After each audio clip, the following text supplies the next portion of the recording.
Good morning, good afternoon, good evening, whatever it happens to be for you. So we've got some big breaking news. Tottenham Hotspur have agreed with Brighton for the signing of Van Hecke. So the deal for the 26-year-old is worth around £52 million fixed, no add-ons. Luka Vuskovic situation is actually separate. They've offered 35 million, but that's been rejected, their second offer. So that is an exclusive. That means that he is now a Tottenham player. Welcome to Tottenham, Van Hecke. I'm very pleased with this. I think that it was rumoured that it was pretty much done anyway. And it was just getting finalised.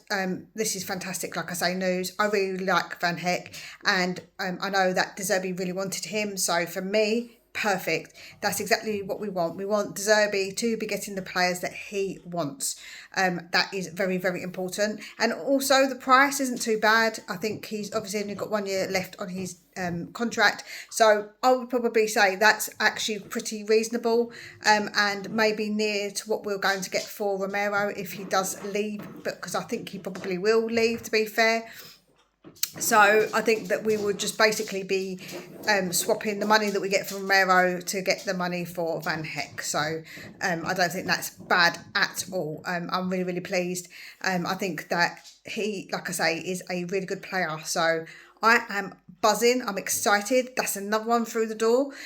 Getting this done quite quickly is what we want to see. I feel like we need to be decisive in the window. No like faffing about. If we can't get a player, I feel like we should just walk away and not just dwell on it and keep trying to work on it and work on it. If it's just a no-go, we have to set ourselves a limit and say this is the limit and we're going to walk away, because I feel like all this faffing around doesn't do any good. I think that it's much better, like I say, just to be decisive in the window. And it looks like we have been decisive. Whether Luka Vuskovic will go the other way, we'll have to wait and see. That deal's obviously still pending.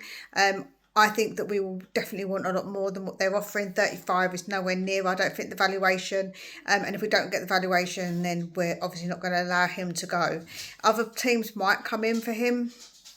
We'll have to wait and see if he wants to go that much, if we are willing to sell him as well. But I don't know if other places in Europe have really got the money maybe we're asking for.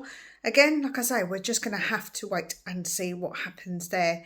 But yes, another one through the door, like I say, and I'm extremely, extremely happy. Let me know what you think. Are you pleased that we got that done? Do you rate Van Hecke? Let me know. We're getting the defenders in. It looks like we could possibly try to get a midfielder in. I'm not going to say too much more about that one. I did a video earlier about it, so please go and watch it if you haven't done so already. But yeah, I'm not exactly confident that's something that's going to go forward because of the amount of money. And I just got a feeling that if we go in for a certain player that we've been linked with today, that actually a bigger team will just come in exactly like we've been hurt before, sort of thing. So I'm not quite trusting it yet, but we'll have to wait and see what happens. Exciting times at the moment. Let's see what else we can get done. Let's hope that we can get a lot more done, because there's definitely a lot more needing to be done, to be honest with you. There's so many other players that need to come in, so many other positions that we need strengthening. So fingers crossed that it all does get done by the summer. Obviously, we're not going to get it all done, but a majority of this does need to be done. The attack needs to be sorted, the midfield needs to be sorted, and a lot of players need to go. That's the other thing. We haven't really heard much about players going. We've had whispers of maybe Sarr going, whispers of Tell going, but apparently Tell got told by De Zerbi that he is wanted and that he has to stay. So I'm not sure that Tell will go. If that's the case, then I don't know what winger we're going to get, because obviously we've been linked heavily with Savinho, but that seems to have gone quite quiet as well now. So who knows what's going on. Well, as I say, let me know what you think. Take very good care of yourselves, and we'll speak again real soon.